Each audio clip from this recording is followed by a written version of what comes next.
ఓం శ్రీ మాత్రే నమః. అందరికీ నమస్కారం అండి. అక్టోబర్ 3వ తేదీ నుంచి అక్టోబర్ 12వ తేదీ వరకు శరన్నవరాత్రులు అయితే ప్రారంభం కానున్నాయి. అందులో భాగంగా ఏ రోజు ఏ అవతారాలతో అమ్మ దర్శనమిస్తారో అవి మొత్తం చెప్తాను. వీడియో ఎండింగ్ వరకు చూడండి. దేవీ నవరాత్రుల్లో భాగంగా మొదటి రోజు అలంకారము శ్రీ బాలా త్రిపుర సుందరి దేవి. ఆమెకి కట్టవలసిన చీర లేత గులాబీ రంగు చీర, ఇంకా ఆమెని ఎర్రటి పుష్పాలతో అంటే ఎర్రటి మందారాలు కానీ ఎర్రటి గులాబీలతో కానీ పూజించాలి. ఆమెకి ఇష్టమైన నైవేద్యం, ఆమెకి సమర్పించాల్సిన నైవేద్యం బెల్లం పరమాన్నం, ఇంకా నిమ్మకాయ పులిహోర.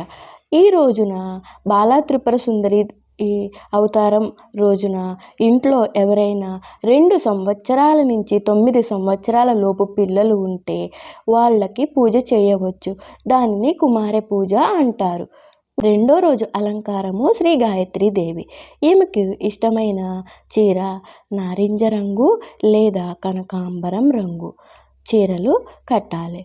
నైవేద్యంగా దద్దోజనం, అల్లపు గారెలు సమర్పించాలి. ఇంకా పూజకి పూజించాల్సిన పువ్వులు తామర పువ్వులతో కానీ కలువ పువ్వులతో కానీ పూజించాలి. దేవీ నవరాత్రులలో 3వ రోజు అలంకారము శ్రీ అన్నపూర్ణాదేవి అలంకారము. గంధం రంగు చీర ఆమెకి కట్టాలి. ఇంకా మల్లె పువ్వులు పొగడ పువ్వులతో అమ్మవారిని పూజించాలి. అమ్మవారికి సమర్పించాల్సిన నైవేద్యం కట్టె పొంగలి, కొబ్బరి అన్నం అమ్మవారికి నైవేద్యంగా సమర్పించాలి. ఈ నవరాత్రులలో 4వ రోజు అమ్మవారి అలంకారము శ్రీ లలితా త్రిపుర సుందరి దేవి. ఆమెకి కట్టవలసిన చీర బంగారు రంగు చీర, ఎర్రటి కలువ పువ్వులు ఎర్రటి గులాబీలతో అమ్మవారిని పూజించాలి. చక్కెర పొంగలి పరమాన్నం అమ్మవారికి నైవేద్యంగా సమర్పించాలి.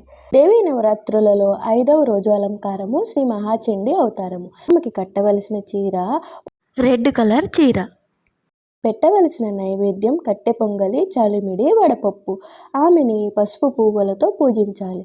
దేవీ నవరాత్రులలో 6వ రోజు అలంకారము శ్రీ మహాలక్ష్మీదేవి అలంకారము. ఆమెకి కట్టవలసిన చీర గులాబీ రంగు చీర, తామర పువ్వులు తెల్ల కలువ పువ్వులతో ఆమెని పూజించాలి. ఇంకా నైవేద్యంగా పూర్ణం గారెలు, క్షీరాన్నం నైవేద్యంగా సమర్పించాలి. రవ్వ కేసరి కూడా సమర్పించవచ్చు. దేవీ నవరాత్రులలో భాగంగా 7వ రోజు అమ్మవారి అలంకారము శ్రీ సరస్వతీదేవి అలంకారము. మూలా నక్షత్రం అని కూడా అంటారు. ఆమెకి కట్టవలసిన చీర తెలుపు రంగు చీర, పట్టు అంచు ఉన్న తెలుపు రంగు చీర. ఆమెకి పెట్టవలసిన నైవేద్యం పరవాన్నం, దద్దోజనం. ఆమెకి తెల్లటి పువ్వులతో మారేడు దళాలతో పూజ చేయాలి. ఓం శ్రీ మాత్రే నమః. దేవీ నవరాత్రులలో 8వ రోజు అలంకారము శ్రీ దుర్గాదేవి అలంకారము. కట్టవలసిన చీర ఎరుపు రంగు చీర, ఎర్రటి పుష్పాలతో పూజ చేయాలి. సమర్పించాల్సిన నైవేద్యం కదంబం, పులగం. దేవీ నవరాత్రులలో భాగంగా 9వ రోజు అమ్మవారి అలంకారము శ్రీ మహిషాసుర మర్దిని దేవి అలంకారము. ఆమెకి కట్టవలసిన చీర కాఫీ రంగు చీర లేదా నీలిరంగు చీర. పెట్టవలసిన నైవేద్యం పానకం, వడపప్పు, చింతపండు పులిహోర, గారెలు నైవేద్యంగా సమర్పించాలి. పూజకు పువ్వులు శంఖం పువ్వులు లేదా నల్ల కలువ పువ్వులతో పూజ అయితే చేయాలి. 10వ రోజు అలంకారము శ్రీ రాజరాజేశ్వరి దేవి అలంకారము. ఆమెకి కట్టవలసిన చీర గ్రీన్ కలర్ చీర. ఆమెకి పెట్టవలసిన నైవేద్యం పులిహోర, ఎర్రటి సువాసన కలిగిన పుష్పాలతో ఆమెను పూజించాలి. ఓం శ్రీ మాత్రే నమః. విన్నారు కదండి, దేవీ నవరాత్రులలో అమ్మవారు ఏ రోజులలో ఏ అలంకారాలతో దర్శనమిస్తారో ఈ వీడియోలో తెలుసుకున్నారు.